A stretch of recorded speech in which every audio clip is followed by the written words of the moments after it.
Welcome. What's happening? I was just remembering you were at the, I think the second conference we did in San Francisco.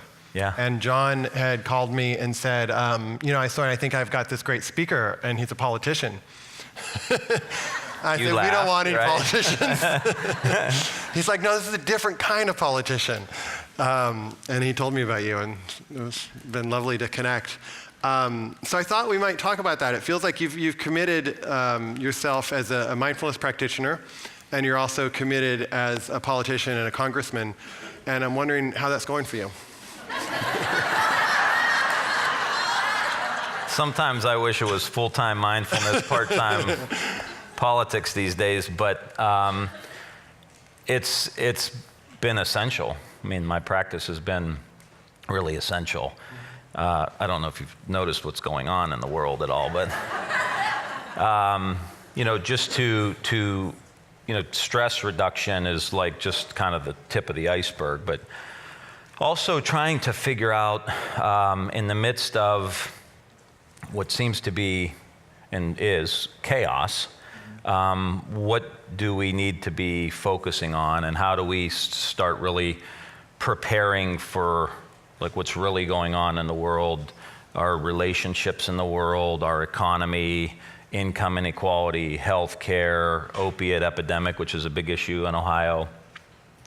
How do you stay focused on those in the midst of complete distraction? Yeah. Intentional distraction. And it seems like politics in general, and you correct me if I'm wrong, seems like a practice of disappointment in the sense of even if your party's in control, you're never quite getting what you want, right? You're always having to compromise. And I'm wondering, how do you handle that frustration if you're in a congressional meeting? It feels like the other people don't seem to care about what you care about. Yeah. And you go into your room and throw chairs and yell and scream and have like a safe room that you can just like hit stuff in and come back and be zen? Or how do you it must just have enormous satisfaction, but it also must be, I would think I would have to deal with a lot of frustration that like even if the party that I want is in charge, it's still this continual compromise. Yeah, I mean, I think life is suffering, so, but to have, you usually have a lot going on in your life, whether it's just your work, your personal life, your kids, your spouse, your relationship to your community or your church or whatever it is. And sometimes some is up and some is down, and it's like your stock portfolio, and you try to, as John was just saying, you try to be there for everything. But I have 3 kids, and I enjoy that, and I have what I would consider victories politically that are maybe behind the scenes. They're not on TV. They're back in my congressional district, things that we have done and accomplished, things we're doing in our schools around mindfulness, social and emotional learning, veterans programs. And so, you have to take the good with the bad. It's just like anything else. And my mindset at this point is, how do we prepare ourselves really as a country, an economy, a country, educational institutions, and all the rest, for when, the dark clouds pass. And then we better be prepared at that point when there will be movement, people will come back together at some point, but are we going to be ready? Will the leaders of our country have us prepared with the real agenda? So it's the long-term view. I've heard John Kabat-Zinn say, it's like a 400-year arc. It's a little long for me, but to the point, it's like, okay, things are cyclical. What's the arc? And are we doing what we need to do now to have ourselves prepared for when people are going to be ready to come back together? It seems that part of the challenge in that is that no matter what party or person's in charge, some group gets exiled or feels exiled. And so we have a particular leader from a particular party, a certain group feels exiled, super motivated to bring in a different person to lead, and that leader inevitably has exile. Like it feels like, and I'm wondering, do you see a way to is that just a part of life, or is there a way to have more of a greater feeling of an us in the country? And any sense of how that might happen? You know, I think there's a lot of blame to go around. There are real structural problems with the political system. One is the large sums of money that come into the system, which obviously represent a very narrow view and narrow interests. And then there's also redistricting, not to get too wonked out, but as they draw congressional districts, there's a whole initiative to condense those districts into either really Republican or really Democrat. So the only election in those elections is the primary election.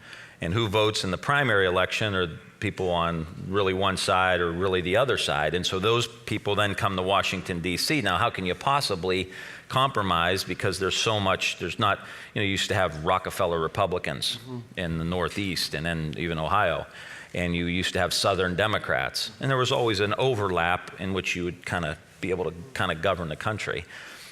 No longer, it's one side or the other. Yeah. That makes it tough. And then the demonization makes it tough. I mean, when you call somebody the devil, evil, then it becomes very hard to then, you call them evil to your constituents, then you go to Washington and you make a deal with the devil, literally almost in their eyes. Then you go back home, they run someone against you in a primary and you lose. Yeah. So there's no longevity in that either. Yeah. So it's really complicated, but it starts with some civility and I think addressing some of those real structural changes. And then, not thinking that someone who has a different viewpoint than you is stupid. I mean, that's the big thing in the DC right now.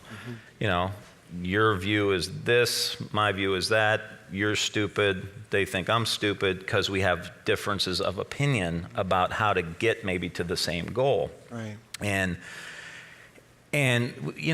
we can't do that.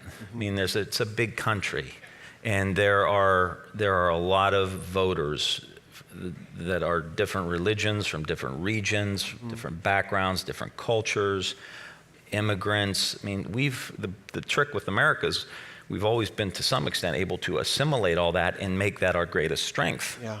Yeah. And that's why being divided weakens us. Yeah. I was meeting with some people recently, and there was someone from the political world and one of the big donors, and he was saying, I go back and forth with, on the Democratic side, thinking we should have compassion versus we should fight like hell. Yeah. And I'm wondering how you balance that. Where do you have compassion and see the suffering in another person, and when do you feel like your job is there to fight for what you believe is, it may not be the right way, but it's whatever it is, it's saving Social Security just feels to you like something that should be fought for. Yeah, I don't know if there's a difference. I mean, a compassionate act at times can be fighting, for what you believe in. And the question is, it's like sports, and I grew up playing a lot of sports and got knocked down a lot. But it's like, do you play with sportsmanship? Do you play within the rules? You knock someone down, grab them by the hand, pick them back up, go to the huddle, come back out. How about if that person keeps kicking you when you're down, though? Well, that can get frustrating. And I'm not of the school of thought that if someone goes low, you go lower. Yeah. I think what the country is looking for is someone to elevate the country. And that's when we've always been at our best, when we're focused on the big challenges, climate, our relationship with China, figuring out how we get our economy moving again for so many people. I mean, you look like right now, all of the indicators, not to get in a total political conversation, but all of the indicators, stock market, unemployment, all think, wow, American economy is going really well.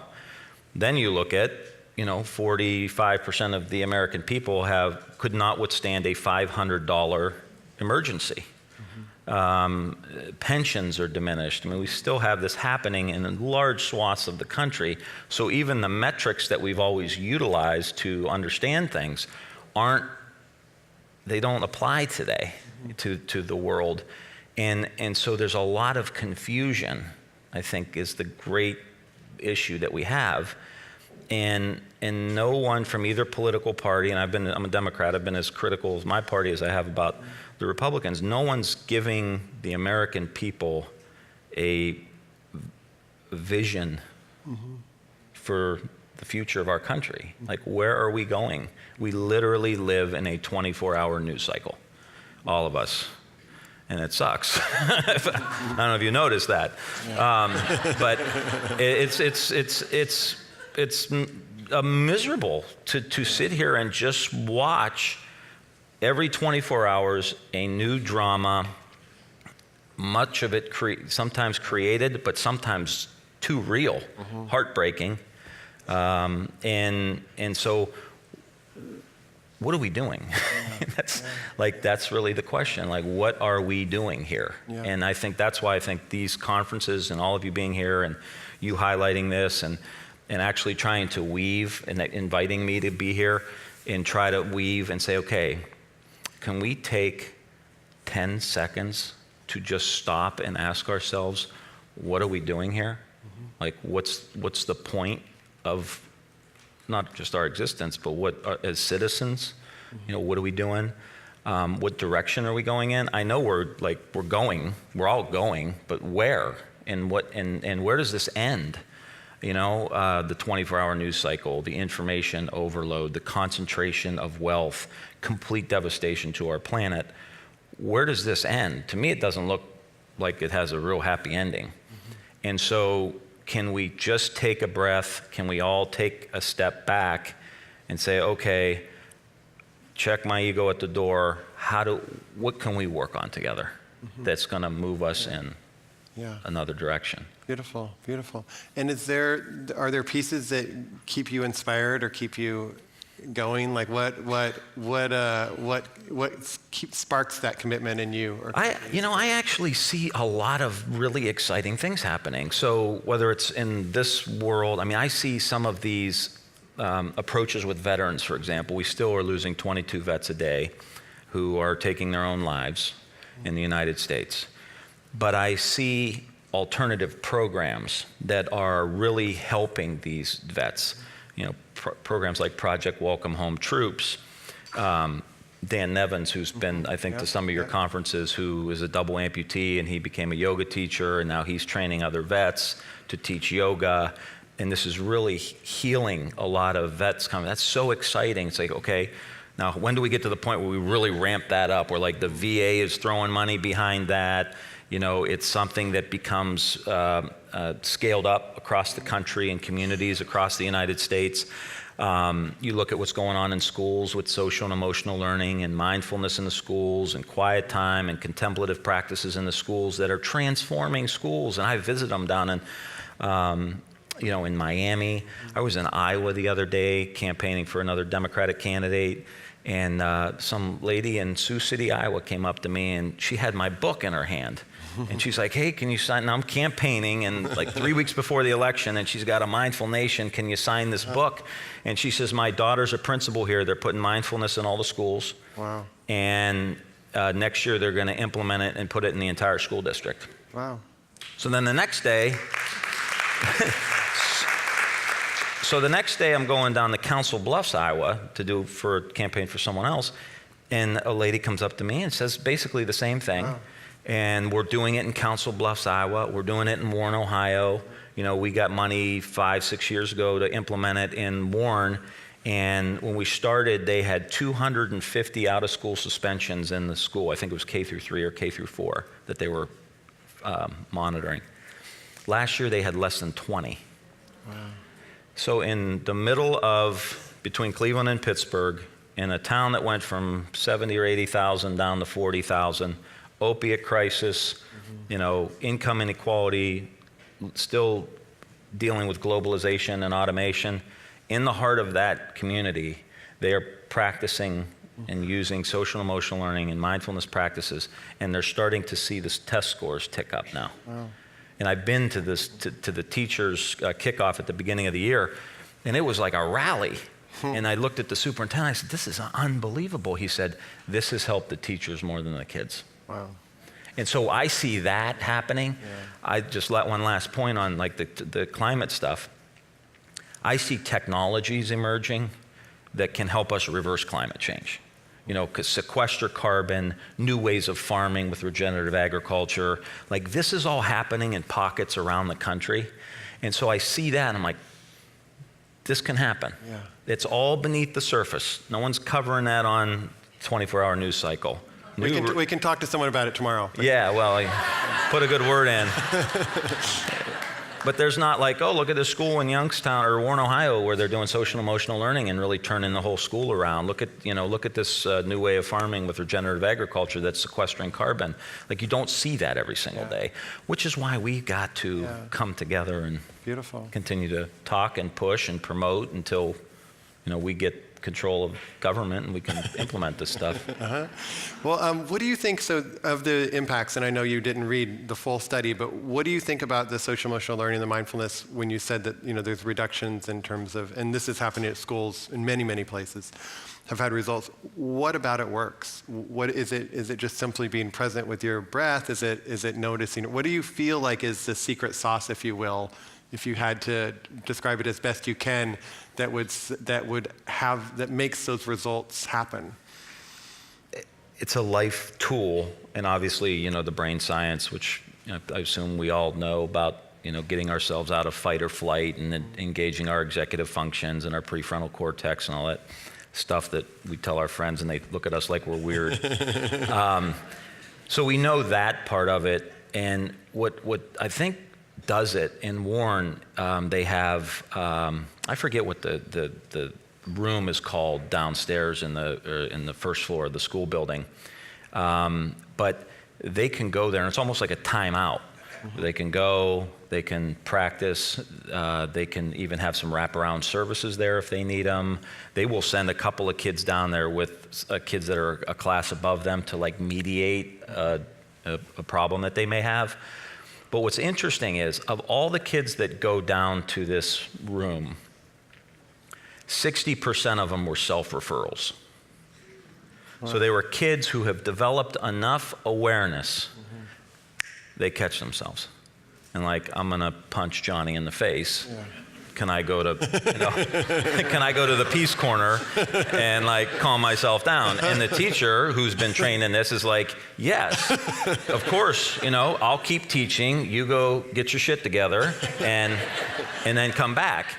And I'm 45, but I went to 12 years of Catholic school. I'm just like, I go there and I watch this and I think, what would Sister Maria Goretti have said to me if I said, Sister, I'm feeling a little anxious right now?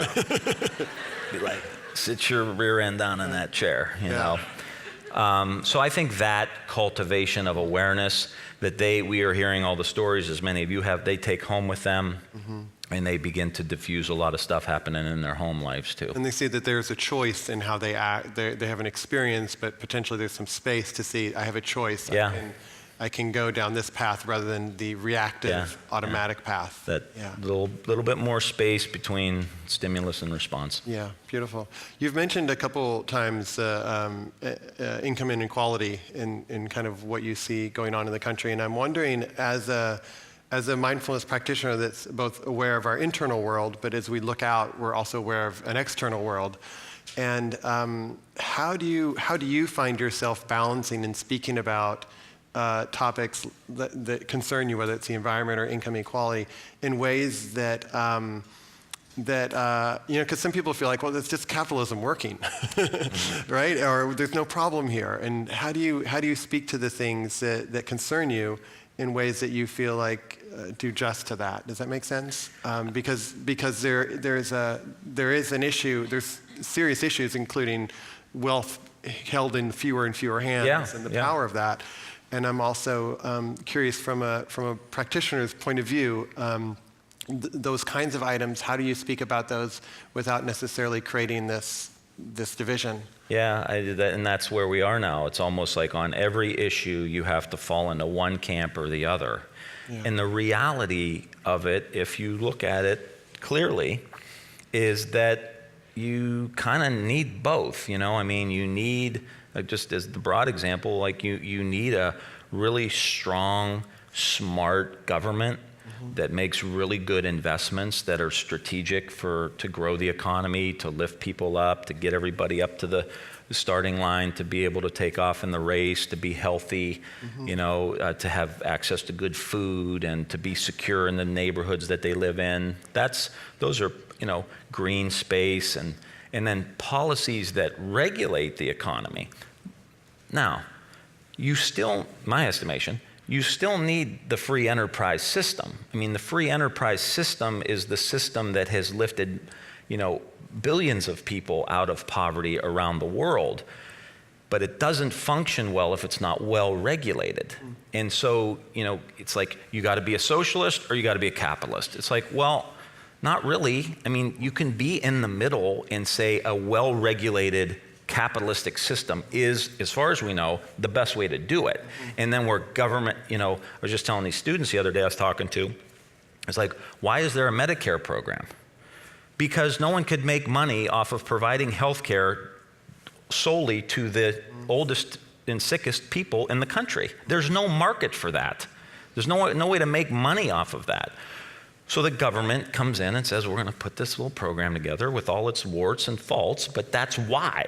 And so let's work to make that work. So you can be somewhere in the middle, and I hope that if nine out of 10 of us, if we had that conversation outside of a 30-second soundbite, would agree that it's kind of somewhere in the middle. If you find yourself always on one side of things without any real thought, then you may get stuck. Yeah. Well, I think too, it's like, I know that income inequality is a really important issue for a lot of the people in the country, or it's a strong concern. And yet at the same time, a large percentage of people voted for somebody who's kind of an expression of, or brags about income inequality in terms of success and money and helicopters and whatever else he has. And I'm wondering if there's a way that you feel like we can communicate to people who might not, if you're a Democrat, and how do we communicate to whatever we are, or if we're Republican to the Democrats, how do we communicate with people we feel like are on the other side in a way that creates some connection to them? And I'm curious, because that must be what you have to do all the time. Yeah, I mean, everybody's different. So some people you'd make the compassionate argument. There's folks who have gotten further and further behind as the economy shifted and they were stuck. I was in Youngstown a few months back. I'll periodically go with a city council person, or I'll ride with the cops to just drive me around the neighborhood and see all aspects of the district that I represent. I met this woman, Mrs. Duke. And so Mrs. Duke was in the toughest neighborhood in Youngstown. Youngstown went from 160,000 people, now it's down to about 70. Opiates, blight, the whole 9 yards. Pulled up to her house. Long story short, she tried to sell her house in this neighborhood in Youngstown. You know how much she could get for her house? $4,000. Wow. Okay? Reality check. Monthly rent in New York, I think. No question, right? So the smart people who say, well, she needs to move to Silicon Valley and, move her, it's like, where are you going in Silicon Valley with $4,000? So the point about income inequality and having the conversation is like, don't we want everyone on the field playing for us? Like, those are critical, like cleaning those communities up, making sure our kids are educated, making sure that's healthy. That's good for all of us. And we've lost that mentality. Like, so why do we have public education? Why do we have Medicaid? Why do we have parks and, try to make communities safe? Because it's good for all of us. Why do we invest in research through National Institutes of Health and National Science Foundation? Billions and billions and billions of dollars. Because no company will take the risk in areas that need researched and can do the long-term research like the government can. That's good for all of us. And then companies will go in and get the patent and they'll go out and make money off it. Great. But we've got to come from the perspective of these investments are good for all of us. And income inequality is bad for all of us. It's bad for the economy long term.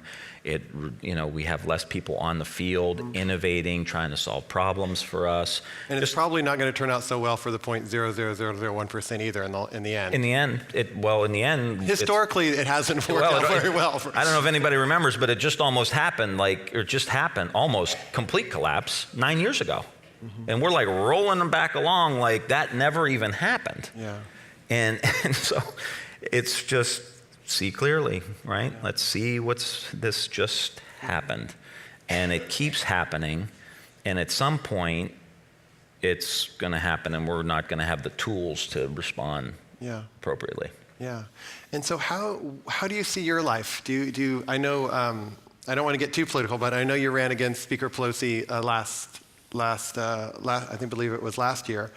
Are you happy in your role, in your current role? Do you want a bigger voice? Do you want a smaller voice? How do you, if you tune into your own life and what your purpose is, and I don't want to get, I don't want to get too heavy here, but. It's just me and you talking. Yeah, right? There's nobody else here. What, do you feel like you're on part? Do you feel like you have a bigger voice that wants to come out? Do you feel, how are you navigating that terrain? And how can we all help you, whatever you do? I'm frustrated with the current political system. I think I'm not alone in that. And I want to have a bigger voice. I feel like both parties, to a certain extent, are not addressing the real issues. I think we're not innovative enough. We don't ask enough questions even about the things we believe in. Are we doing it right? Are we doing it the best way? Are we innovating enough? Are we inspiring enough? Mm-hmm. So I'm a little bit frustrated with that. And so, I'd like to have a bigger role. I don't know exactly where that plays out and what direction I ultimately end up going in. But I do want to talk, I want to go and talk about the school in Warren with social and emotional learning. Yeah. Because it's like, I'm seeing something happen here that can help students all across the country. For very little resources. For very little resources. And it's like, I got this over here, guys, you want to see it? And after years of trying to do that, it's like, okay, we're just going to kind of implement it and build it up. And then you go to Iowa and you meet somebody there, and you go to, other states and you meet people there, and they're doing the same thing. And you go to Miami, was down there. They got some great schools in Miami, and you start to say, okay, how do we put this thing together? Yeah. Same with the agriculture piece. There's people doing amazing stuff with regenerative agriculture, technologies around climate. So I want to talk about that stuff, and I'm looking around, and we're talking about DNA and making fun of people, and it's like it gets frustrating. And so at some point you're like, I need to do more. Right. And not quite sure what that do more is, but there's a feeling not sure. How do I be a stronger advocate for the things that matter to me? Yeah, real solutions that people are going to go, oh, I was at a Moms Demand Action event yesterday, the kind of gun safety group that popped up around the country in the last few years in Akron, Ohio. Mm-hmm. Okay, second question I got. Okay, Saturday afternoon, college football on. I'm in Akron with a group of kids and moms. Second question, I want you to tell me about this mindfulness practice you have. Wow. Yeah. She said, I just see everything going on in the country and the information and the bombardment and the negativity. Can you tell us how, be like a question you would ask me, how does mindfulness help us deal with the problems in society?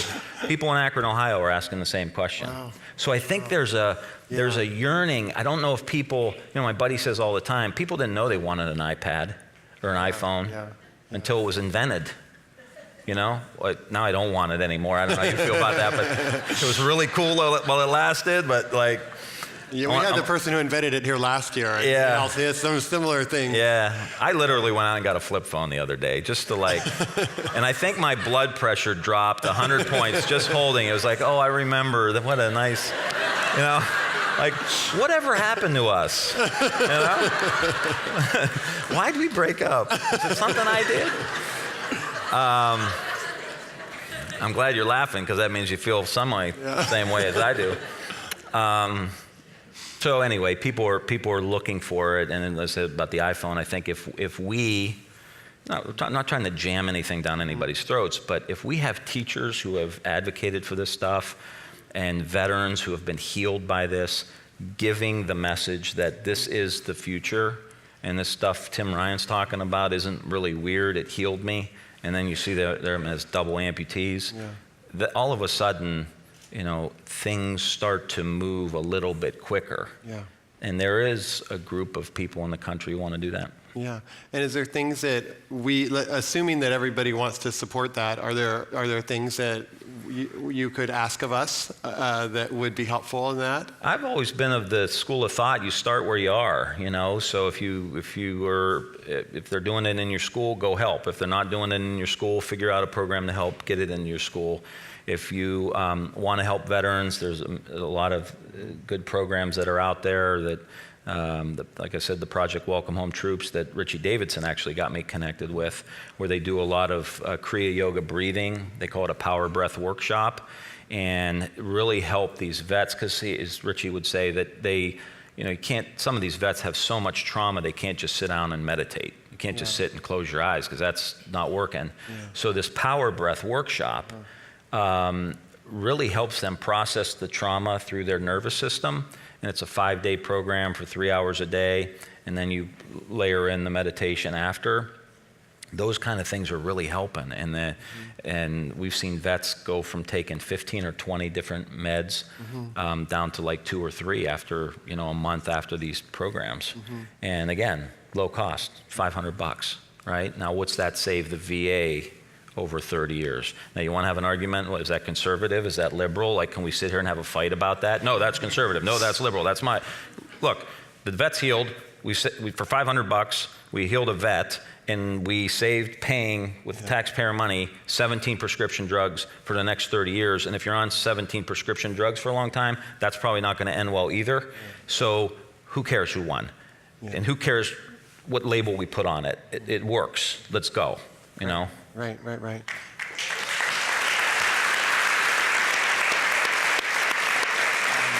Is there anything else? Yeah. I want to give just a little bit of an update, because I haven't been here for a while. And when I was here the last time, I was saying, I want to do this and I want to do that. And I was all excited about.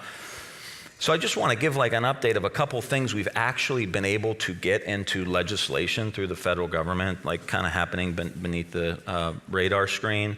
So we have gotten federal education money can now be used for social and emotional learning. And that is clearly written into the most recent elementary, secondary education law that we passed. Not a whole lot of press releases about it, but that's something really positive going on. With the veterans, we've got a couple programs, each allocated about $10 million for each of them just to get them started. One is for veteran service organizations, VFWs, AMVETS, to actually get a grant to add on a facility or a room or refurbish a room to do these alternative practices in. So in the old days, it was just a bar and a dance floor. And now I want them to be able to get federal money and be able to like put on an addition and then bring these practices in. So we got about $10 million for that, and about $10 million for a program that we're calling post-traumatic growth. And it's a whole new emerging way of approaching post-traumatic stress. Is saying, of course, you've had this terrible experience, a lot of trauma. How do you grow from it? And so we got $10 million to help with these post-traumatic growth initiatives. We got a bill for help teachers help themselves with some of these programs and have NIH study it. And then the really cool thing that we have, we actually started a wellness program on Capitol Hill. Now, we've never had one. They don't need, hold it, you guys don't need it. Do you? The staff definitely needs it. And it's a wellness initiative that we just got, puts a little bit of money behind. All of the counselors now on Capitol Hill, for thousands of employees, it's House of Representatives, House Administration, Library of Congress, Botanical Gardens. Counselors are the staff? Or well, we have counselors, mental health counselors, not a lot, but enough. They have all now been trained in mindfulness-based stress reduction on Capitol Hill. And we are going to continue to train people in that. There will be a space in every office building for quiet time.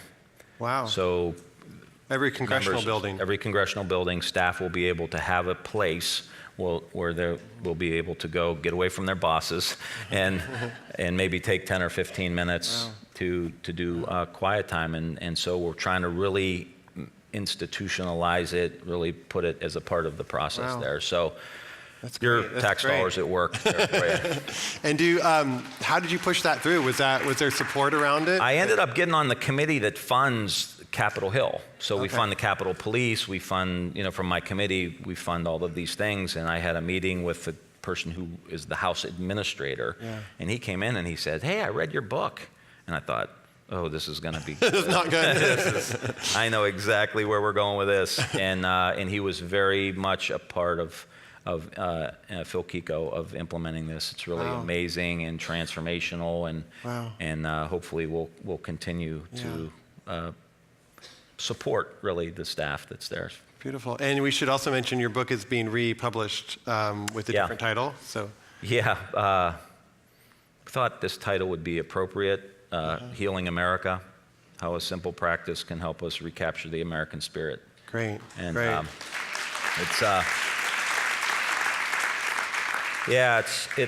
I know we're out of time. I just first say thank you to you for always convening this, and thank you to everyone here for being a part of this.